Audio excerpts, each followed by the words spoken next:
ndavuga man mbabagira umwe kureka inzoga zarananiye kuzireka ababizi murabizi yuko barabigeze no kubimfungira like I went to the rehab barafunze njabajyana muri rehab kubera weed you know like I need to tell you the story like I need to come here and tell you no ngiye kugira ngo ndeke inzoga naretse inzoga umunsi nagomba nanyoye inzoga ngananirwa kujya ku kazi ngasinzira nkabyuka amasaha y'akazi yarangiye like akazi ko munsi karangiye abantu bambuze bamagaye abantu icyo gihe naravuze ati I think this is a no-go zone. Like, if I got to the point where I have to drink alcohol, ikambuza gukora akazi kamemba amafaranga ntunze, nago ibyo bintu bizavamo, I'm gonna take a break. So, natangiye mfata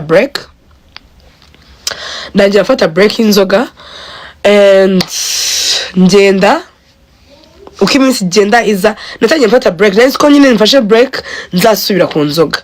Ariko iyo break, nayifashe, nyifata ndi no gusenga nyine ndavuga mwe kureka inzoga zarananiye kuzireka ariko nziko nta kintu na kimwe udashoboye Imana niyo yama imbaraga zo kureka inzoga murumva inzoga ndazireka inzoga numva nago zikiri temptations inshuti zanjye I've lost so many people because I'm not drinking alcohol, and also I've gained so many people because I wasn't drinking alcohol, because I have people that understand me, that I've got people that understand me in life, you know. So iyo umuntu rero yabonye uri gufata urugendo rwo gukora ibyiza cyangwa rwo kureka ibyakunaniye kureka bibi bitagufashije akarekera ku inshuti yawe ubwo nukuvuga ngo nago umuntu n'ubundi aba ari aligned to be with your friend, like that's not a friend that is aligned with your destiny murumva. So naretse kunywa inzoga kubera yuko nabisabye Imana kandi nkabirekeshwa nuko nanjye ko inzoga zinkontrola, and I don't want to be controlled by anything, not a human being, not alcohol, not anything. Like I want to be the one in control. I want to be the one in charge, in control of my life. With God, I only want to be the one in control in my life. So iyo nangiye kunywa inzoga itangiye kunywa inzoga zikakubuza gukora akazi nukuvuga ngo inzoga nizo ziri kugukontrola kandi ngiye nari navuze ati with the passion, with what I'm thinking, with the future I'm planning ahead, I do not want this for myself. So I had to pray God about it, and God really helped me through that. And yeah, igihe kigeze things happen. Like I've always wanted to quit alcohol for the longest time, but then I think that was the right time for me to quit alcohol, you know. So inzoga nyine ndazireka kandi sho igihe cyageze ukazireka mana yanjye, it is the easiest thing you can do. From nowhere you wake up in the morning and you just don't want to drink alcohol, and that's for forever. You wake up in the morning and you don't want to drink alcohol, and that's for forever. No mu gihe cyo kuzireka inzoga nari ndimo nige nageragezaga no gusipinga ku nzoga bagenzi narwaraga munda kanja, and that's when I knew that alcohol is not meant for me anymore. Like I'm just done with alcohol. No? Namwumvisha Dara kuna ariko mamagara. Adara. Urumva, so inzoga ni gutyo naziretse. You just pray about it and wait for the right time. Like when time is right, God makes it happen. Like you wake up in the morning and you don't drink alcohol.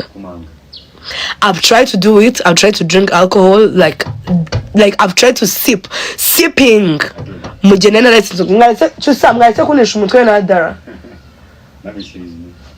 Yeah, I'm on live. Adara nzamuzana kuri live. So igihe cyawe cyageze nyine urabireka niyo ugerageje kubikora shu you always get a reason to stop alcohol. Like nagerageje gusipinga kabiri ku nzoga, no I a sparkling wine, some and a simple drink like that, but I have the very crazy stomach pain that I will never want to sip on alcohol again. Not even testing. I've tested all types of alcohol. I've drank all types of alcohol. I'm think I've just come to an end. I've closed that chapter. That chapter is behind me. So yeah, I think I didn't get any tips. I didn't do remedies. I just did this like that naturally. Like give yourself time, give yourself grace. If you really want to quit alcohol, you will quit it. Like the right time will come for you, and you quit it. You know. Thank you so much. Thank you so much. In January na muhima, Koko Zinda na Sharoni. people who are trying to insult me, I'm not gonna give you space to do that. I gotta move you out of this place. Mu Kinyarwanda New Life basenga mu Kinyarwanda saa 8 every Sunday saa 8. Yeah, nibwo basenga every Sunday saa 8. Calls with creators. Saa 8. Saa 8 nibwo New Life basenga. Olotia mwala wange Jendi mkwano. I want to work with you again this time. Otherwise, we love you. Celine, fragrance and beauty. Imam is you gave me fake products and you know what was going on. If you are willing to work with me again, I'm really down for that. I'm down for that. I have no worries. You can text me inbox Panga. Nimba products is already if you have improved, if you have worked on your brand perfectly. I'm really willing to work with you. I have no worries. Ndabakunda nanjye. Tekereje ko adararu wawe yumva gute. Iyo nakeje ko adararu wanje numva ko Imana ihambaye. Up to now, I never get used to being a mom. Like, I woke up in the morning and pinch myself. I look at her. Is this my child? Like, is this my child? Like, I never get used to that. I cannot describe the feeling I get or I have when I think about Adara as my daughter. Because I'm honestly blessed and so blessed beyond measures. I'm really blessed to have that child. Yeah. Kandi mom did blessed muzayimenya in the future. Uri mwiza. Thank you, Calvin. So proud of you, my love. Thank you, Sandra. I miss you, Sandra. I gotta see you soon. I have to see you. We have to have a dinner date or lunch date. Mana wa mukobwa naragushatse nararushye nararambiwe. Giye kuzasenga Imana ikunzanire wowe. Thank you so much, my Sandra. Imana ishimwe. Thank you. Imana ishimwe cyane rwose yabwo cyubahiro. Mutoni Shakira Zinda sava. Oui, sava.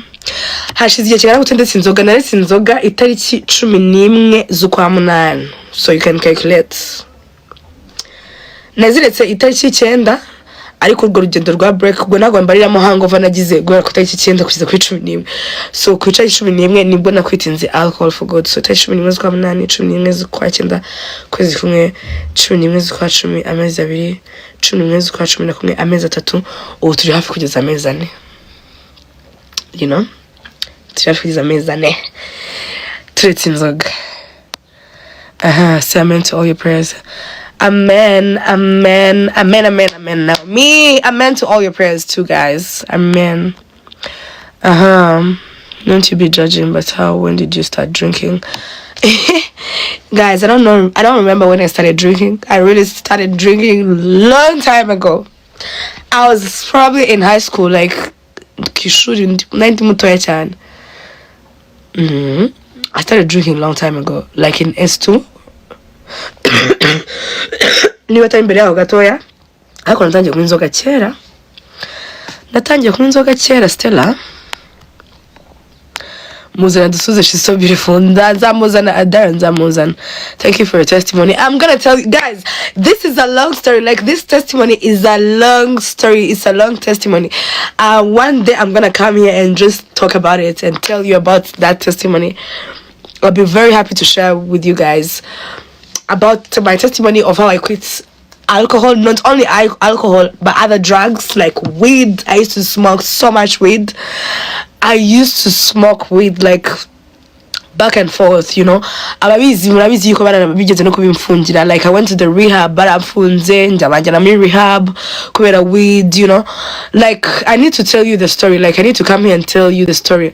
Urumogi bw'ukuntu nzabitegura neza nyine step by step mbabwire ubuhamya bw'ukuntu nakwitinze ibyo bintu byose. Like, I have to tell you the story about that. Ndakeka bizafasha abantu benshi for real. Yes, I'm Sharon's sister. Me and Sharon are not twins. We are not twins, we are sisters. She follows me. Arankurikira. Yeah, arankurikira. yeah, Sharon is my blood sister, like she's my blood sister both on both parents. Twese tuvuga ku babyeyi bamwe n'inkurikira. Uryo wa mutinga gusozi. Kuba mutinga si baba mutinga gute.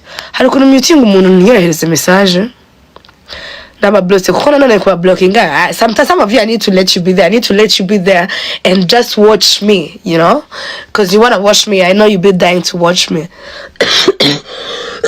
So muze kunyigisha ukuntu ba mutinga kandi rebe ukuntu ba mutinga. Fridaus, I just saw that. So you mean mungire niyo ngo mutinze nago comments zawe ziza cyangwa nago nzisoma cyangwa abandi nago bazisoma cause ndashaka ikintu kizazisoma nta muntu usoma negative comment y'umuntu yaba ari ngewe cyangwa bari kumfollowinga kuri live. So you have to tell me. Kutana Sharon even kuvuga. Yeah, abantu bakunze kubimbwira turasa. All your sisters muvuga kimwe. Thank you. Ariko se bani bose ra gusa birashoboka ko twese tuvuga kimwe. Muri club na nywa amazi nkanywa na coffee once in a while cyangwa nkanywa jus cyangwa nkanywa other soft drinks. Like I do soft drinks, like there are so many non-alcoholic drinks. Some people think that going in the club, you cannot go in the club when you're sober. You can actually go in the club when you're sober. It is very possible. Ibintu byose ni mu mutwe nyine ni mentality abantu barishizemo, but it's very possible ushobora kujya muri club nunywa inzoga kandi go having a fun. I'm a very good example of that. And I have so many friends that actually do that go out and umbashobora kugenda kubita dance ukagira ngo yaruzuye haizi mugezanga kandi ari sober atanywe. So ibyo bintu birashoboka cyane. I think it's very possible. So for so many people that go clubbing, that is, most of them think it's not possible for them, but I think it's very possible for me, especially if I myself who be knowing that I'm working, I'm making money, like I'm doing that for a living. So I just have to set the discipline and boundaries of how I'm supposed to work in the club. Like, you know, I get along with people. I talk to people. Like, I can still be social without drinking alcohol, without. So to me, I think I'm used to that. Like, I'm at the point where I'm so used to that. Yeah. I've been sitting around people that are drinking alcohol. They're there, they respect me, they respect the fact that I don't drink alcohol. I know I'm going to go mbonye ndi kwiyahuza ngo amashoti bishikora ariko ngabonye ndi gupostinga snappinga amashoti cyangwa ama yoga isi byose ibyo ari abantu bari ruhande rwanjye, and I'm doing it as my job, as my work. Like, I'm not consuming. If you guys know well, like, I've been a brand ambassador of Skol Virunga. I was recently the brand ambassador of Virunga, of Skol. Like, I was advertising it. And for you to be advertising Virunga, you have to stop drinking, you know? I mean, you have to be drinking it. You have to be consuming it. Like, it has to be on the tables there and all that. But one of the reasons that I couldn't keep up with my contract is because I'm not drinking. So that's how big it is.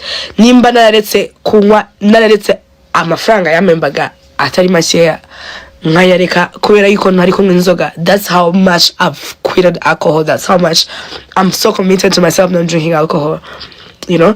So I still support them. I'm still a low-key brand ambassador of Virunga. Like, you know, I gotta advertise them because I've been there, I know.